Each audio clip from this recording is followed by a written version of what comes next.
Hi everyone, Miss DeVries and Teddy here. He wanted to join us for another reading of Wish by Barbara O'Connor.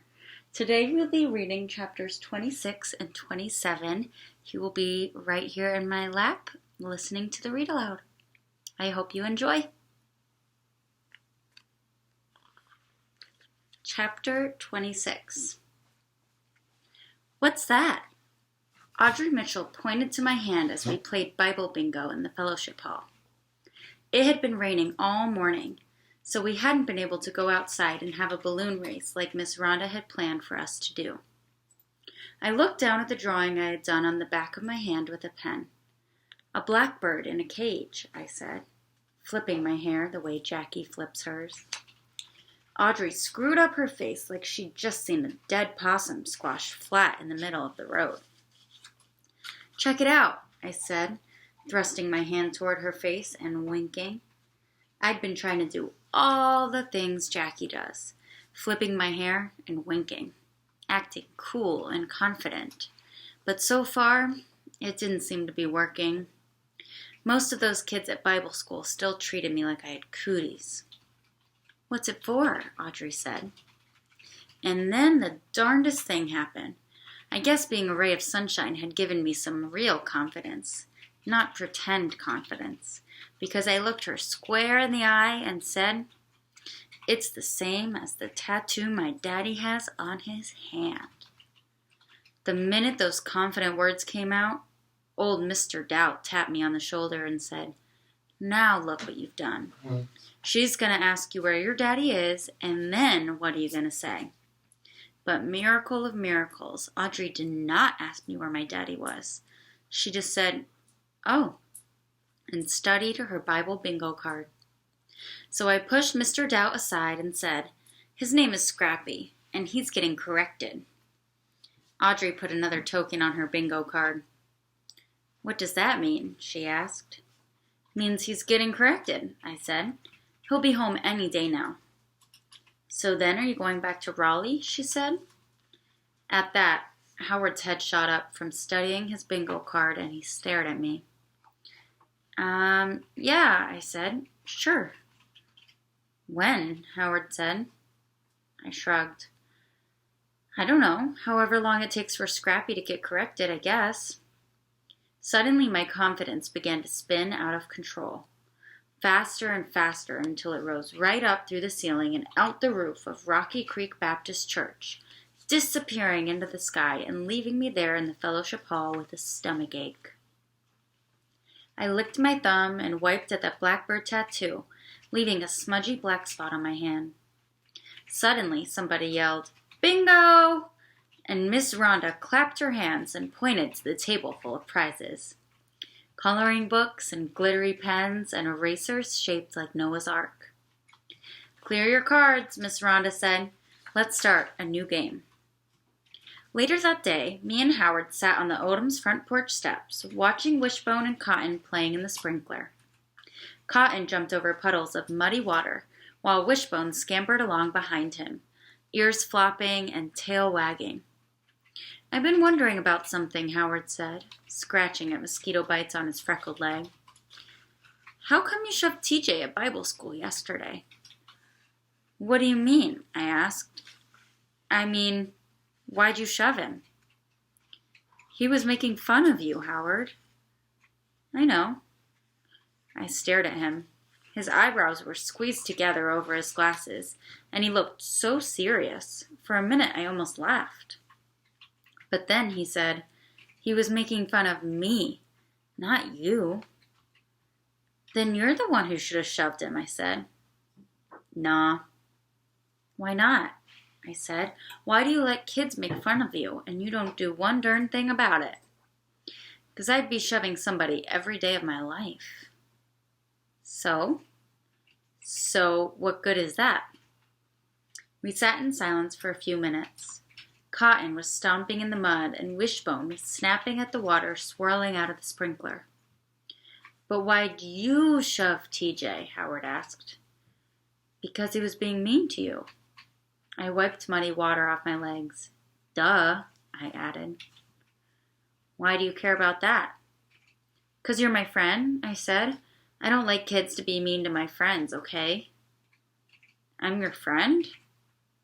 Sure you are, I said. Duh, I added again. I am? Well, yeah. Then my wish came true. It did? Yeah. Howard blushed a little, his white, freckly face turning pale pink. Well, part of it anyway.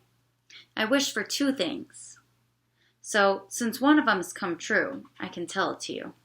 I wish that we'd be friends. Well, I never would have guessed that. You'd think that a red-headed boy with glasses who was named Howard and had an up-down walk would have a lot more to wish for than being friends with me. But I admit, I felt a smile on my face and hope in my heart, 'cause maybe wishes really do come true. Maybe some wishes just take longer than others. Chapter 27. The next day after Bible school, Wishbone and I were sitting out front while Gus worked in the garden. Tiny wrens and sparrows hopped around the yard and fluttered up to the bird feeder on the fence post. After a while, Bertha came out with a couple of cats trailing along behind her. She smelled like lavender, and I couldn't help but notice how much she looked like Mama, with her hair curling around her face and her eyes crinkled up at the edges. I figured she was going to tell me a story about some lady in her knitting group or something, but she said, I found that note. My stomach squeezed up, and I felt kind of scared for a minute. That note in your lunchbox, she said. Well, what in the world could I say now? I felt like a big dumb baby for writing that note. I wanted Bertha to go away. I did not want to talk about that note. But Bertha did not go away. She sat petting the cat purring in her lap and gazing out at Gus weeding in the garden. And then she said, You know, Charlie, me and Gus always wanted children. She rubbed Wishbone's belly with her bare foot. We have had many blessings in our life together, but having children has not been one of them. So, I watched her foot rubbing Wishbone and waited. Well, she said, I guess I'm just not too good at doing things that mothers do. My heart sank, and I scrambled to think of something to say, but I couldn't. When I saw that note, I wanted to kick myself, she went on. How come I didn't think how much a little girl would love a note like that in her lunchbox? I wish like anything I had thought to do that, but I didn't. Just like I didn't think how silly that rainbow lunchbox was. And then there was her hand on my knee. It was dark and tan from hours in the sun. Fingernails rough and dirty from pulling weeds in the garden. So, I hope you'll be patient with me while I learn, she said. I hung my head and nodded. I should have said something nice to her. I should have said, Oh, don't even worry about it. The rainbow lunchbox was no big deal. I should have said, I don't even care about that dumb note. But the truth was, all I could do was sit there feeling her warm hand and breathing her lavender smell. Let's go help Gus, she said. So the 3 of us pulled weeds and picked beans and pinched dead flowers off the marigolds. Wishbone sat outside the gate and whined to get in, but he wasn't allowed because of his digging. When we were done, we climbed into Gus's car and picked up Howard before heading down the mountain to get ice cream. Wishbone stuck his head out the window, his ears flapping like crazy in the wind, while me and Howard sang Bible school songs. Every once in a while, we passed a clearing with a view of the mountains stretched out as far as you could see.